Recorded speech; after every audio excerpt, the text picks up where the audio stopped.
সেটা আবার সমানভাবে ভাঁজ করে রেখে দেওয়ার জন্য মবিবুরকে অনুরোধ করছি। মবিবুরকে দিয়ে আমাদের এক্সটেম্পোর স্পিচের সূচনা হলো। আমি সমস্ত বিচারক মণ্ডলীর পক্ষ থেকে আপনাদের সাহায্য সহযোগিতা কামনা করে এখানেই সমাপ্ত করছি। ধন্যবাদ।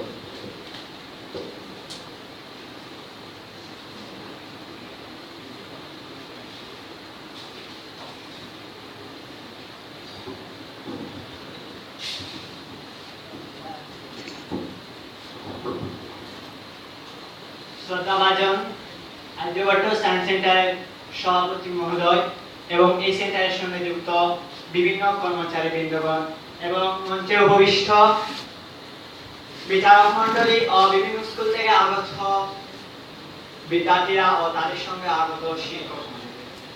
তো আমি নর্থ করিমগঞ্জ ব্লকের মাহবুব আলম চৌধুরী আমার এই আর্যভট্ট সায়েন্সের বক্তৃতায় বাইকের কাগজে ওখানে উঠেছে যে রাসায়নিক বিজ্ঞান।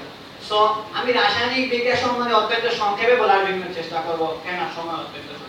প্রথমে রাসায়নিক বিজ্ঞান আমার ইন্ট্রোডাকশন, ভূমিকাটাকে, যে রাসায়নিক বিক্রিয়কগুলোকে এবং বিক্রিয়াজাত পদার্থকে তাদের সংকেতিক চিহ্ন দ্বারা যখন উপস্থাপন করা তখন তাকে বলা হয় রাসায়নিক সমীকরণ।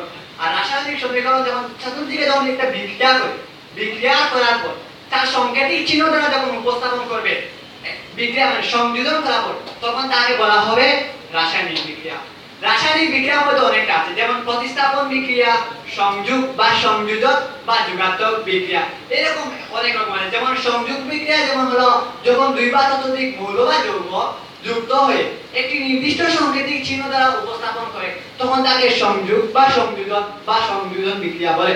প্রতিস্থাপন বিক্রিয়া মানে অপসারণ বিক্রিয়া, একটা আরেকটা অপসারণ করে, যে বিক্রিয়ার বিক্রিয়কগুলোকে তখন একটা তাদের সংকেতিক চিহ্ন দ্বারা যখন যুক্ত করে অন্যটাকে প্রতিস্থাপন করে। যেমন Na2SO4 এর মধ্যে একটা আছে যেটা বিক্রিয়া করার পর Na2SO4 BaCl2 BaSO4+2, এরকম তারা বিক্রিয়া করে যখন আরেকটা অপসারিত করে তখন তাকে রাসায়নিক বিক্রিয়া বলে। সো রাসায়নিক বিক্রিয়ার মধ্যে অনেক আরো আছে, সেগুলো যেমন ইন্ট্রোডাকশনের উপর ভিত্তি করে, তারপর আছে তোমার অসংযোগ বিক্রিয়া, তারপর আছে প্রতিস্থাপনের উপর আরো ভিত্তি করিয়া এরকম নানান ধরনের ডায়াগ্রামের সহিত আছে।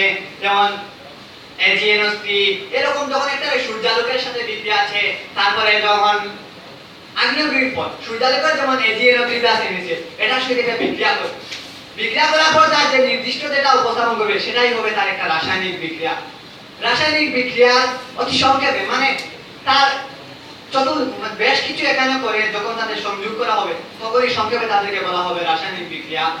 এবং এই বিক্রিয়া আরো আছে যেটা অত্যন্ত মৌলিক এবং প্রভাবশালী। যেমন আমাদের সবাই চিন্তিত যে বৈজ্ঞানিক নিউটনে নিজে যখন এজন্য তো ওনাকে বলা হয় একজন প্রভাবশালী তাত্ত্বিক, মানে নিজের তিনটি বিশ্বজনীন সূত্র করে ভৌত বিজ্ঞানের রাসায়নিক পদ্ধতিটা সুন্দরভাবে গঠন করেছেন, যেটা আজও আমাদের কাছে এটা চিরস্মরণীয় হয়ে আছে। এবং এই রাসায়নিক বিক্রিয়ার মধ্যে আমরা পেলাম সংযোজন বিক্রিয়া, প্রতিস্থাপন বিক্রিয়া, এরপর আছে তোমার আণবিক বল। আণবিক বলের উপর ভিত্তি করে সেটারও আরেক অনেক মৌল আছে, যেমন AgCl AgNO3 Na2SO4 BaSO4।